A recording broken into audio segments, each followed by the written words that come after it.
கோதுமை மாவு, கடலை மாவு, சர்க்கரை, நெய் 4யும் வச்சு இந்த மாதிரி ஒரு உருண்டை செய்யலாம்.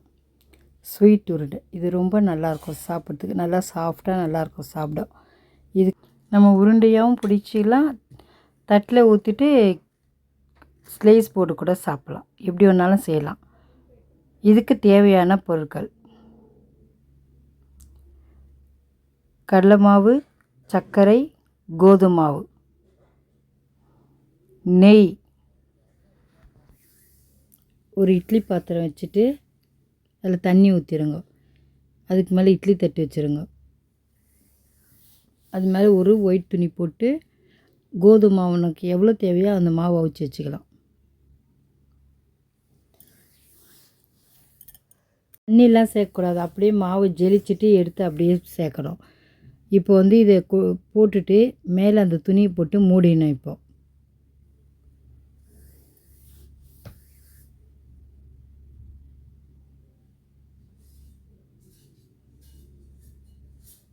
இப்போ இட்லி உண்டான மூடிட்டு 10 நிமிஷம் அவிச்சு எடுத்துடலாம். மாவு 10 நிமிஷம் போதும்.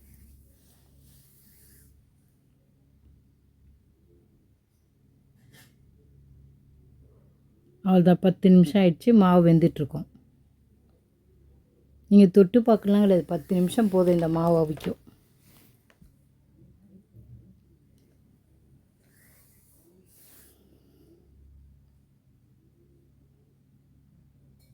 அவ்வளோதான், மாவு வெந்துடுச்சு.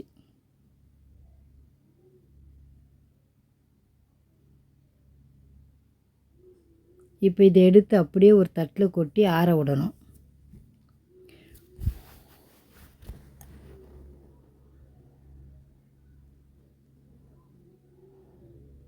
இப்போ இதை நம்ம உடச்சி வச்சு ஆற வைக்கலாம்.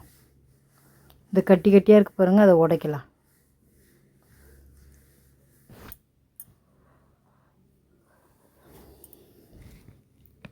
சூடாக இருக்கும். ஒரு கரண்டியை வச்சு உடச்சி விடுங்க.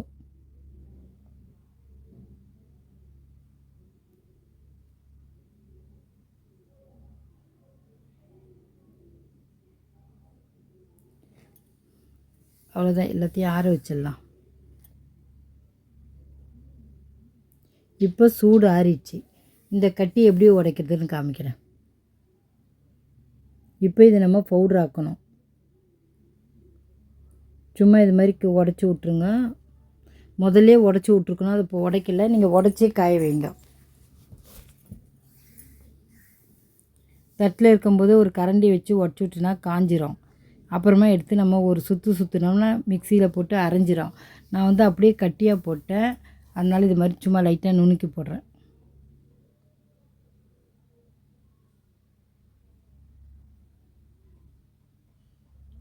இப்போ நம்ம மிக்சி ஜாரில் எடுத்து ஒரு சுற்றிட்டோம்னா நல்லா மழமழன்னு ஆகிடும் மாவு. பாருங்கள், இப்போ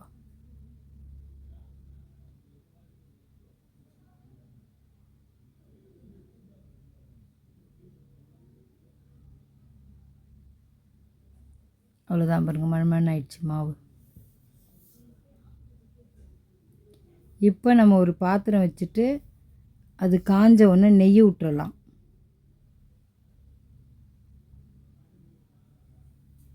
இப்போ நம்ம நெய் சேர்த்துடலாம்.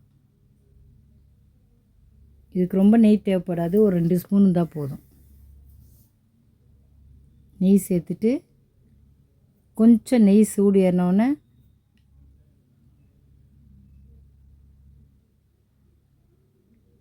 இப்போ நம்ம கடலை மாவு போட்டு வறுத்துடலாம்.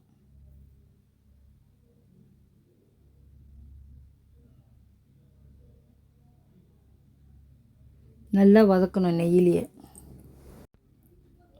நல்லா வறுத்துடணும். நெய்யிலேயே கடலை மாவை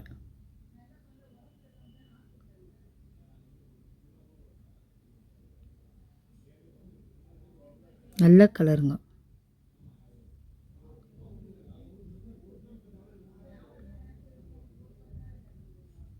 நல்லா கலரிடுங்க நெய்யில்.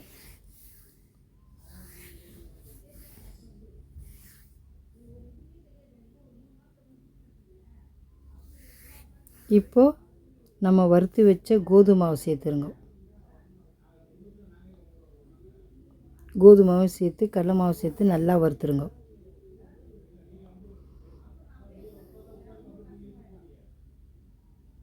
கோதுமை மாவு, கடலை மாவு. ஏற்கனவே நம்ம கோதுமை மாவு அவிச்சு வச்சுருக்கோம், அதனால் லைட்டாக வறுத்தா போதும்.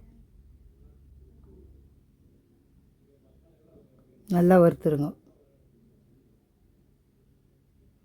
அவ்வளோதான், வறுத்தாச்சு. எடுத்து தட்டில் வச்சுருங்க. இப்போ அதுலேயே கொஞ்சம் போல் தண்ணி ஊற்றிடுங்க. நல்லா கிளறி விடுங்க தண்ணியை. இப்போ நம்ம சர்க்கரை சேர்த்துடலாம். சர்க்கரை சேர்த்து நல்லா கலக்குங்க. நல்லா கொதிக்கட்டும்.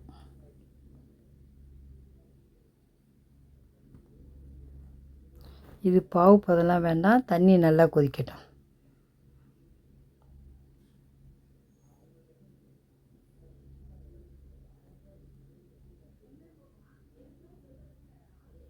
நல்லா கலக்கியாச்சு.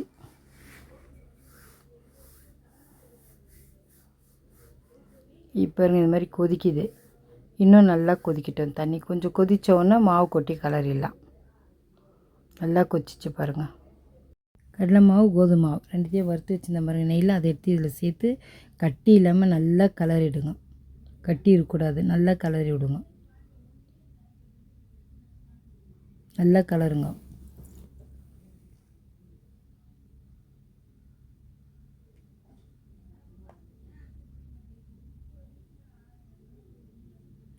பத்தியா, கட்டியே இல்லை, நல்லா கலருங்க.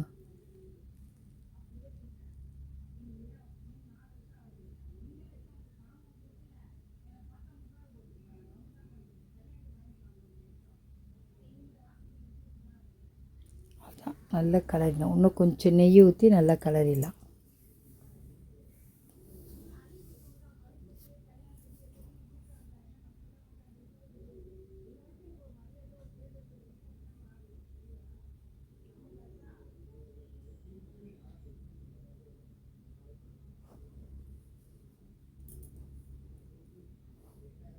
இப்போ நல்லா கிளறிட்டு கொஞ்சம் நெய்யை ஊற்றி கட்டி ஆனோன்னே எடுத்து ஒரு பாத்திரத்தில் போட்டு ஸ்லைஸ் போட்டு கட் பண்ணி சாப்பிட்ணும். அவ்வளோதான்.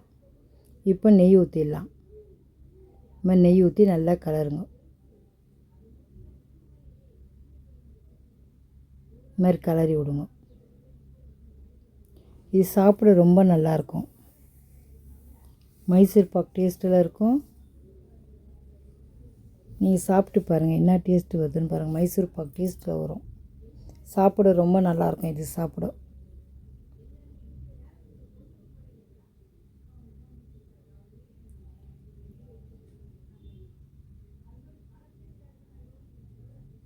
நல்லா இது மாதிரி கலரிடணும், இல்லை தீஞ்சிரும். இன்னும் கொஞ்சம் திக்காகட்டும். திக்காகணுன்னு தட்டில் எடுத்து ஊற்றி கட் பண்ணலாம். பாருங்கள், திக்காகிடுச்சு.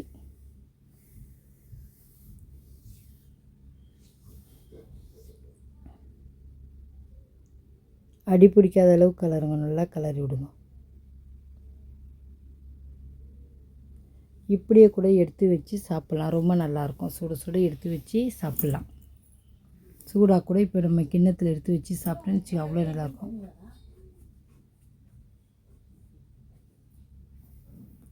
இப்போ ஒரு தட்டில் நெய் தடவிடுங்க.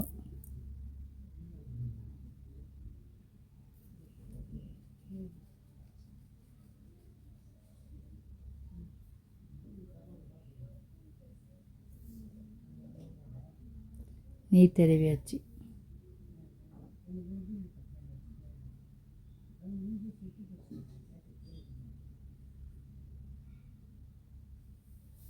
இப்போ நம்ம கலரி வச்சோம் பாருங்கள், கோதுமை மாவு, கடலைப்பருப்பு, சர்க்கரை, நெய் எல்லாத்தையும் சேர்த்து இதில் தட்டில் எடுத்து போட்டுருங்க. போட்டுட்டு சமப்படுத்துங்க.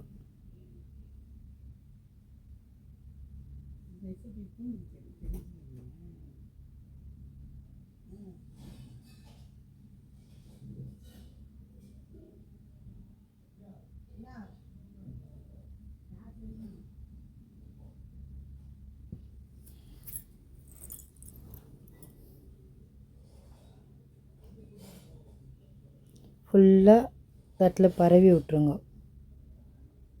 இப்போ இந்த கரண்டியை வச்சு நல்லா தடவி விடுங்க. பரப்பி விட்ருங்க. சூடாக இருக்குது, கையை வைக்க முடியாது. நல்லா சூடாக இருக்குது. பொறுமையாக செய்யுங்க. இது மாதிரி நல்லா பரப்பி விட்ருங்க தட்டில்.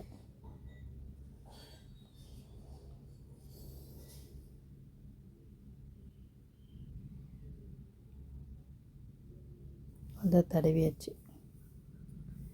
அப்போ தான் ஸ்லைஸ் போட கரெக்டாக இருக்கும். சமமாக பண்ணுங்க.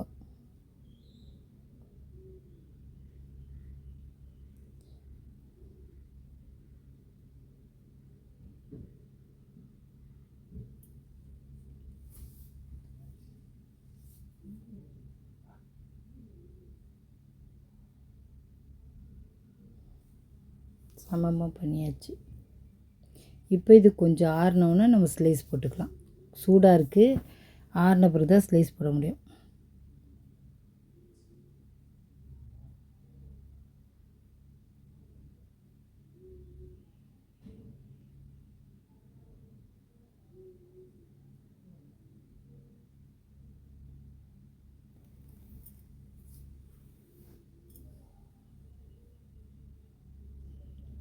அவ்வளோதான், சமப்படுத்தியாச்சு. இது ஆறட்டும் அப்படியே.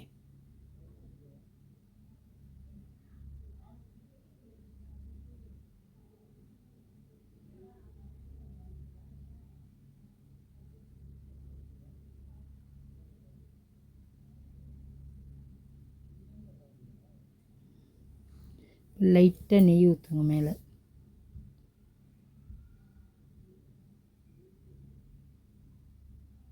கையை வச்சு மேலே நல்லா பூசிடுங்க. இந்த மாதிரி சூடு லைட்டாக இருக்கும், அப்படியே நெய்யை நல்லா தடவி விட்ருங்க. மேலே லைட்டு சூடு இருக்கும், அது மாதிரி நெய்யை தடவி விட்ருங்க.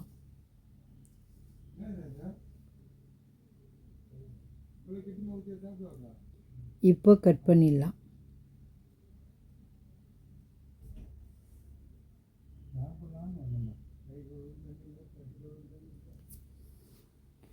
ஆறட்டும்.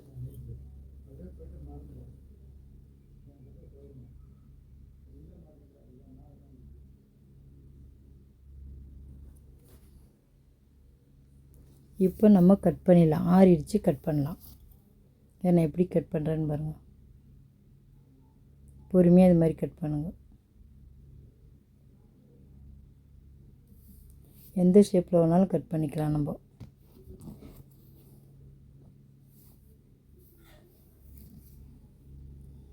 கட் பண்ணியாச்சு.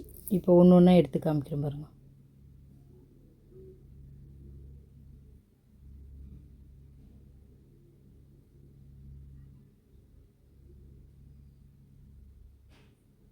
இது மாதிரி அழகாக வந்துடும் கட் பண்ணோம்னா.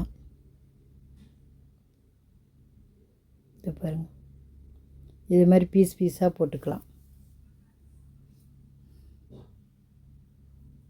நல்லா சாஃப்டாக இருக்கும் சாப்பிட்றதுக்கு.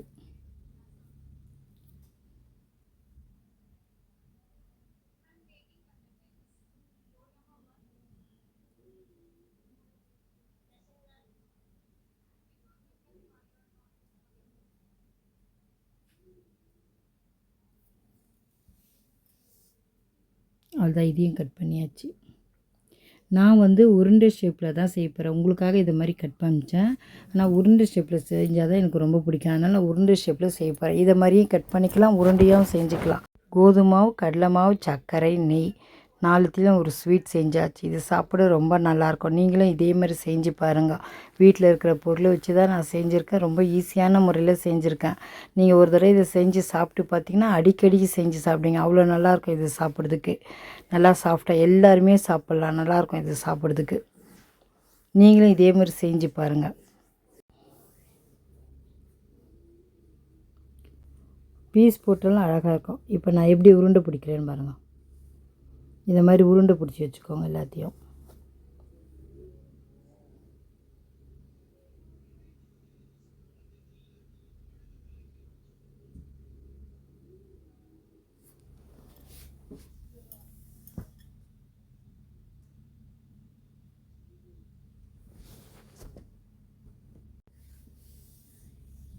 இந்த மாதிரி எல்லா உருண்டையும் பிடிச்சி வச்சுக்கோங்க. கையில் கொஞ்சோண்டு நெய் இல்லைன்னா தேங்காய் எண்ணெய் ஏதாவது ஒன்று தடவிட்டு இதை மாதிரி உருண்டை பிடிச்சி வச்சுக்கோங்க.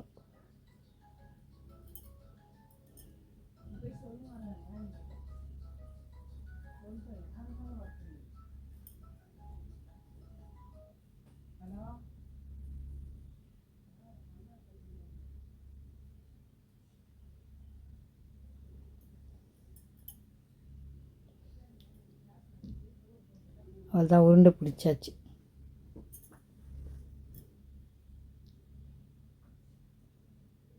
சின்ன சின்னதாக பிடிங்க, பெருசாக பிடிக்காதீங்க. சின்னதாக பிடிச்சா தான் இந்த உருண்டை சாப்பிட முடியும், ரொம்ப நல்லாயிருக்கும். பெருசு பெருசாக பிடிக்காதீங்க, சின்ன சின்னதாக பிடிங்க. நான் எவ்வளோ சைஸ் பிடிக்கிற பாருங்க, அதே மாதிரி பிடிங்க. நீ ரொம்ப பெருசாக பிடிக்காதீங்க.